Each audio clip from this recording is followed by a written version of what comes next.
ઓમ નમો ભગવતે વામનાય નમઃ.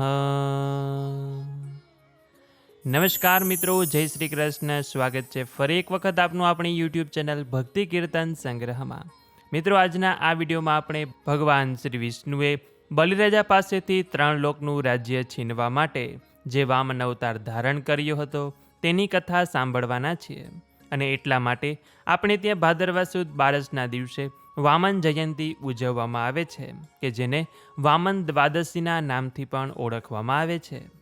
તો આજના આ વિડીયોમાં આપણે જાણીશું કે આ વ્રત કેવી રીતે કરવું જોઈએ, આજના દિવસે શું કરવું જોઈએ, વ્રતનો મહિમા તથા વ્રતની કથા અને વામન અવતારની કથા સાંભળીશું.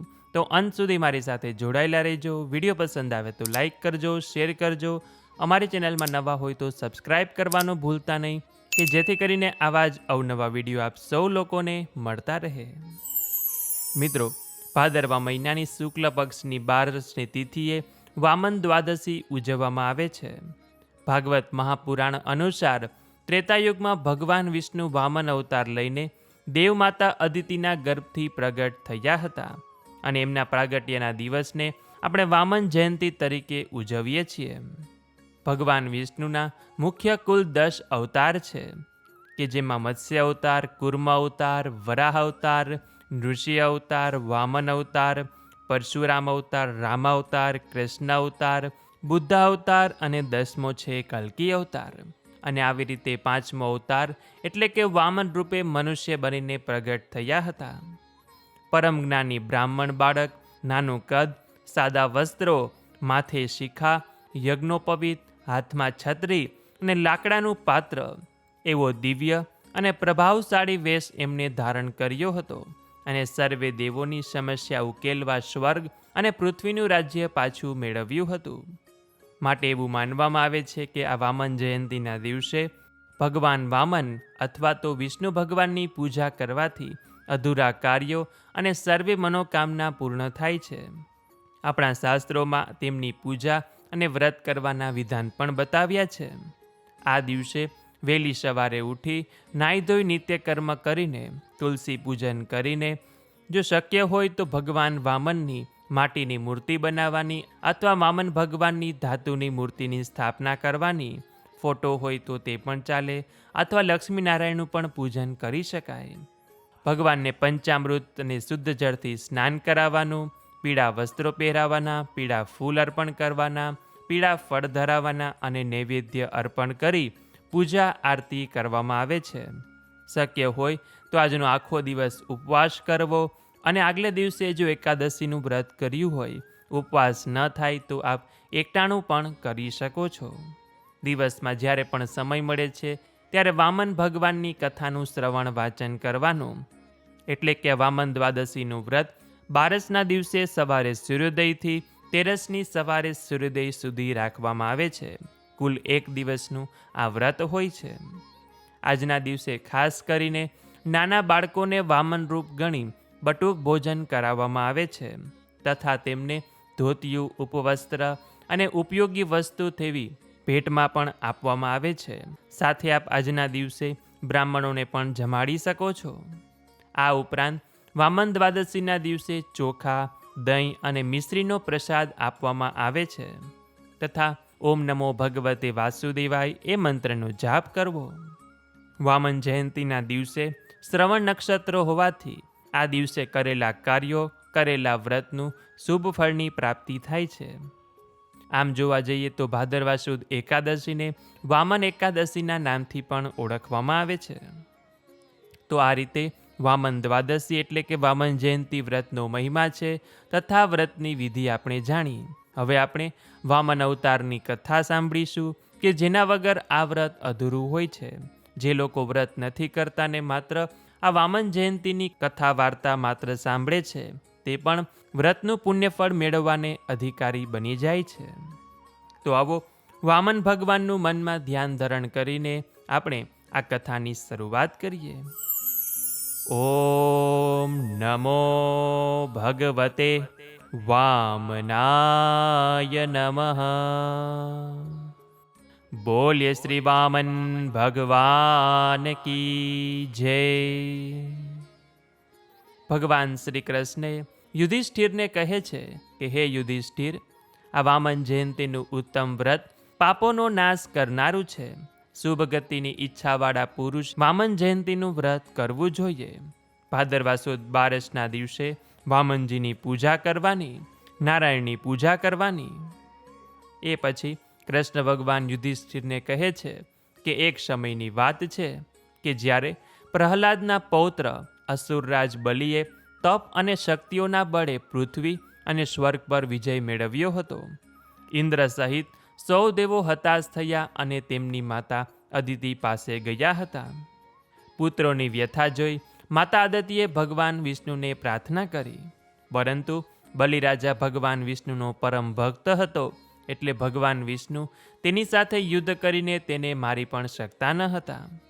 પરંતુ ભગવાને તેના માટે એક યુક્તિ કરી, એટલે કે ભગવાન વિષ્ણુએ અદિતિના ગર્ભથી વામન અવતાર રૂપે જન્મ લેવાના આશીર્વાદ આપ્યા.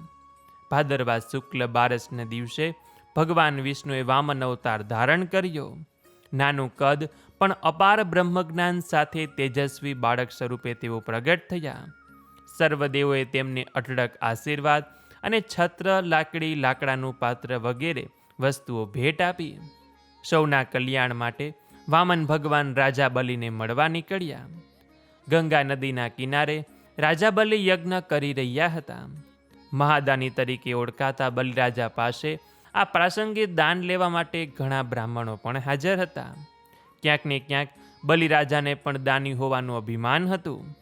દેવોની સહાય કરવા અને તેના અભિમાનને તોડવા માટે ભગવાન વામન પણ બ્રાહ્મણનું સ્વરૂપ લઈને ત્યાં આવ્યા. અને જ્યારે બલિરાજાએ વામન ભગવાનને પૂછ્યું કે બ્રાહ્મણ બોલો, તમારે શું જોઈએ છે, ત્યારે વામન ભગવાનને દાનમાં ફક્ત 3 ડગલા ભૂમિ માગી હતી. ને રાજાને આશ્ચર્ય થયું કે મારી પાસે સ્વર્ગ અને પૃથ્વીલોકનું રાજ્ય છે, તો પછી આપે મારી પાસે ફક્ત 3 ડગલા ભૂમિ કેમ માગી? આટલો નાનો તેજસ્વી બાળક દાનમાં ધન કે ઐશ્વર્યને બદલે ફક્ત 3 ડગલા જમીન કેમ માગે છે? ત્યારે અસુરોના ગુરુ શુક્રાચાર્યને શંકા થઈ અને તે ભગવાનની લીલાને પારખી ગયા. તેમણે તરત જ બલિરાજાને પડખે લીધો ને જણાવ્યું કે આ કોઈ સામાન્ય બાળક નથી, પણ ભગવાન વિષ્ણુ જ રૂપ બદલીને આવ્યા છે. અને જો ખરેખર ભગવાન આવ્યા છે તો બલિરાજા કહે કે હું આ પ્રસંગે તેમને દાન દીધા વિના નહીં રહું, કેમ કે આજે ભગવાન મારી પાસે કંઈ માગવા આવ્યા છે તો એમને આપવા માટે મારી પાસે કંઈક હોવું જોઈએ, કેમ કે તેને મને ઘણું બધું આપ્યું છે. તો આજના પ્રસંગે મારે તેમને ખાલી હાથે જવા દેવા ન જોઈએ. એમ વિચારી બલિરાજાએ કમંડળમાં જળ લીધું અને છેવટે એ દાનના સંકલ્પને રોકવા માટે પણ શુક્રાચાર્ય સૂક્ષ્મ રૂપે પાત્રના મુખમાં પેશી ગયા. જળ રોકાયું એટલે ભગવાન વામને ઘાસના તૃણથી અવરોધ હટાવ્યો કે જેને કારણે શુક્રાચાર્યની એક આંખ હણાઈ ગઈ અને તેઓ બહાર આવ્યા. દાનનું સંકલ્પ વળતા જ નાના એવા વામન ભગવાન વિશાળ રૂપ ધારણ કરી એક ડગલામાં પૂરી પૃથ્વી આવરી, બીજા ડગલામાં પૂરું સ્વર્ગ લીધું. અને આ દ્રશ્ય જોઈ બલિરાજા ધન્ય થયા. પણ હવે ત્રીજું ડગલું મૂકવા કોઈ સ્થાન રહ્યું નહીં. ત્યારે પૂરા ભક્તિભાવ સાથે રાજાએ તેમના ચરણ પકડી પોતાનું મસ્તક પણ ભગવાનને અર્પણ કર્યું. બલિરાજાની ભક્તિથી ભગવાન પ્રસન્ન થયા અને તેમનું ત્રીજું ડગલું બલિરાજાને માથે મૂક્યું. અને આ રીતે બલિરાજાએ ભગવાનને વચન પ્રમાણે 3 ડગલા ભૂમિનું દાન કર્યું. આ ઉપરથી આપણે કહી શકીએ કે બલિરાજા કેટલો દાનવીર હતો અને ભગવાનનો ભક્ત હતો. અને આ પછીથી ભગવાને બલિરાજાને પાતાળ લોકનો રાજા બનાવ્યો. બલિરાજા ઉપર ભગવાન પ્રસન્ન થયા હોવાથી તેને કંઈક વરદાન માગવા માટેનું કહે છે. ત્યારે બલિરાજા એ કહે છે કે આપે મને પાતાળ લોકના રાજા બનાવ્યા, પરંતુ આપ પણ મારી સાથે ત્યાં આવો. મારા છડીદાર બનીને આપ પણ મારી ત્યાં નીચે રક્ષા કરજો. ભગવાને તેને તથાસ્તુ કહ્યું અને બલિરાજાની સાથે તેઓ પણ પાતાળ લોકમાં ચાલ્યા ગયા.